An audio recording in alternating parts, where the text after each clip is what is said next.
देवों के देव महादेव भगवान शिव का नाम लेते ही जो छवि सामने बनती है वो है गले में नाग, हाथ में डमरू और त्रिशूल, माथे पर चंद्रमा और जटाओं में गंगा। इन सब से होता है भगवान शिव का श्रृंगार। परंतु क्या आप जानते हैं कि शिव ने कैसे धारण किया डमरू, त्रिशूल और नाग को? तो चलिए जानते हैं।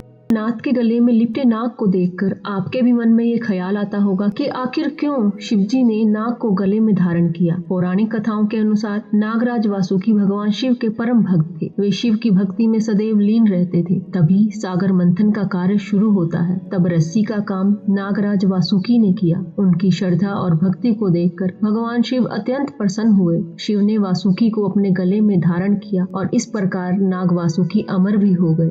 भगवान शिव के हाथों में डमरू आने की कथा बड़ी ही रोचक है। माना जाता है कि सृष्टि के आरंभ में जब देवी सरस्वती प्रकट हुई तो उन्होंने अपनी वीणा से सृष्टि को ध्वनि दी, लेकिन उस ध्वनि में कोई भी सुर या संगीत नहीं था। तभी उस समय भगवान शिव ने नृत्य करते हुए 14 बार डमरू बजाया और उस डमरू के सुर ताल संगीत से सृष्टि में ध्वनि का जन्म हुआ। कहा जाता है कि डमरू सव्य भगवान ब्रह्मा जी का स्वरूप है, जो दूर से विस्तृत है और जैसे जैसे पास आते जाते हैं ये कम होता जाता है। अब बात करते हैं त्रिशूल की। भगवान शिव के पास त्रिशूल कहाँ से आया? शिव पुराण में इसके बारे में बड़े ही विस्तार से बताया गया है। कहा जाता है कि सृष्टि के आरंभ में जब ब्रह्मांड से शिवजी प्रकट हुए तो उनके साथ उनके 3 गुण रज, तम और सत भी प्रकट हुए। यही 3 गुण शिवजी के 3 शूल अथवा त्रिशूल बने। इन तीनों गुणों के बगैर सृष्टि का सर्जन और उसमें सामंजस्य बिठा पाना संभव नहीं था। तभी भगवान शिव ने इन तीनों गुणों को अपने हाथों में एक शूल में बांध कर रखा, जो तीनों शूल मिलकर त्रिशूल बने।